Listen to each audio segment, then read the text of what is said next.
நிற்பதற்கு முன்னால், சீனாவில் மதில் சுவர் அரும்புவதற்கு முன்னால், பாபிலோனில் தொங்கு தோட்டம் தோன்றுவதற்கு முன்னால், யூக்கரட்டிஸ் நதிக்கரையில் நாகரிகம் வளர்ப்பதற்கு முன்னால், சிந்து நதிக்கரை நாகரிகம் தொடங்குவதற்கு முன்னால், காவேரி கரை ஓரத்தில் நாகரிகத்தை தொடங்கி வைத்தவர்கள் எங்கள் தமிழர்கள். அந்த நாளை நான் நினைத்து பார்க்கிறேன். எவ்வளவு பெரிய கலாச்சார பண்பாடுங்களுக்கு. ஒரு பெண்மணி சொல்லுகிறாள், அவள் பெயர் சொல்லி இந்த சபையையும் என் நாக்கை அழுக்காக்க விரும்பவில்லை, கல்யாணத்துக்கு முன்னாடியே எல்லாம் வச்சுக்கிடலாங்கிறா. அவள் கௌரவிக்கப்படுகிறாள். இது அரசியல் இல்லை.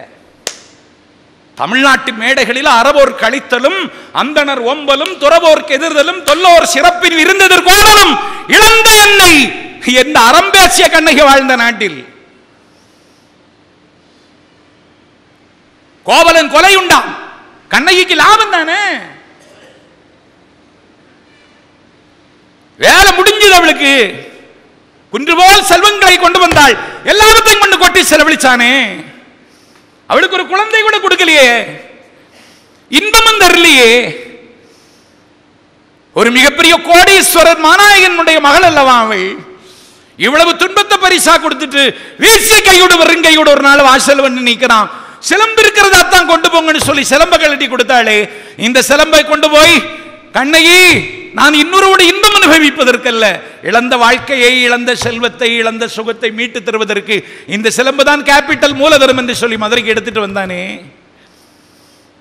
அந்த இடத்துல கொல்லப்பட்டானே. கோவலன் செத்துட்டா கண்ணகி இன்னைக்கு நான் இருந்தா என்ன சொல்லியிருப்பா? நிர்பந்தம் முடிஞ்சு போச்சு,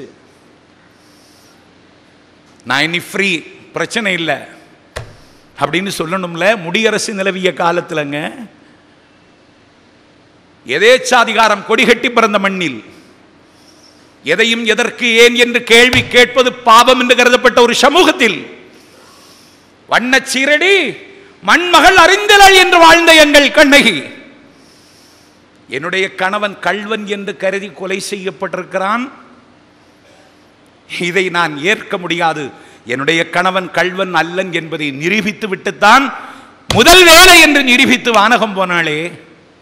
சோழ நாட்டில் பிறந்து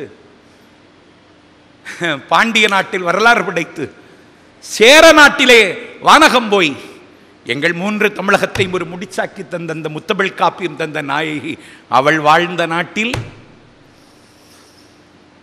அவளை போல ஆடல் வல்லாள் உலகத்தில் யாரும் இல்லை. சிலப்பதிகாரம் படித்து நான் 10 நாள் பேசினேன். கண்ணகி சிலை கடற்கரையில் அகற்றப்பட்ட பொழுது ராமாயணம் பேசுவதற்கு ஆட்கள் உண்டு, மகாபாரதம் பேசுவதற்கு ஆட்கள் உண்டு, சிலப்பதிகாரம் பேசுவதற்கு தமிழர்கள் இங்கே தயாரில்லை, அந்த கடமையை நானே செய்கிறேன் என்று 10 நாள் விருத்தாசலத்தில் சிலப்பதிகாரம் தொடர் சொற்பொழிவாற்றினேன். அதுல மாதவிக்கு ஆடல் கலையை பார்த்துட்டு நான் வியந்துட்டேன். இன்னைக்கு மைக்கேல் ஜாக்சன்ல இருந்து விதவிதமான ஆடல் கலைகளினுடைய நுட்பங்கள், இந்த சரித்திரம் இந்த நவீன உலகத்தில் இன்றைக்கு விதவிதமாக பேசப்படுகிற காலத்துல எப்படி ஆடி இருக்கா? அவ ஆடுவதற்கு போட்ட மேடைக்கு அழகென்ன, அவளுடைய குருநாதர்களுக்கு சொல்லிக் கொடுத்த பாங்க என்ன அழகுன்னா அவ்வளவு அளவு அழகு. மாதவி கொச்சி மஞ்சளில் குளித்த ஓவியம் அவள், கோடி மின்னலின் பிரகாசம் அவள் முகத்தில் கொட்டி கிடக்கும். அவளுக்கு அழகை கண்டு மயங்கி அவளோடு சேர்ந்து கண்ணகியோடு வாழ்ந்த செல்வத்தை எல்லாம் இழந்து யாழ் வைத்து மயங்கி ஊடல் ஏற்பட்டு கோவலனை பிரியக்கூடிய நிலைமைக்கு ஆளாகி அதற்கு பிறகு கோவலன் செத்து போனான்னு சொன்ன பிறகு ஒரு கடிகையர் குடும்பத்தில் பிறந்தவள். இன்னைக்கு இருக்கிற மொழியில சொன்னா ஒரு கோடம்பாக்கத்துக்காரி. அவ இன்னொருவனை தேடிக்கொண்டால் இந்த சமூகம் பழிக்காது. அவன் கொடுத்த குழந்தையை முந்தி தவம் இருந்து 300 நாள் சுமந்து பெற்று அதற்கு மணிமேகலை என்று பெயர் சூட்டி அதன் கையில் அன்ன சத்திரம் அட்சயபாத்திரம் என்கிற அமுத சுரபியை கொடுத்து பசித்தவருக்கு பால் சோறு போட்டு தாயும் மகளும் கடைசி காலம் வரையிலும் எந்த ஆண்டவனையும் நினைத்து பார்க்காமல் ஒரு வாழ்க்கை வாழ்ந்து வரலாறு படைத்த மாதவி வாழ்ந்த நாட்டில், மணிமேகலை வாழ்ந்த நாட்டில் யானோ அரசன் யானே கள்வன், தென்புலம் காவல் என் முதற் பிழைத்தது தான் சிலப்பதிகாரத்தில் ரொம்ப நுட்பமான வரி. ஏ தமிழ் சமூகமே, ஏன் வருங்கால சந்ததியே பாண்டிய மன்னர்களே இப்படித்தான் நீதியை கொண்டார்கள் என்று நினைச்சு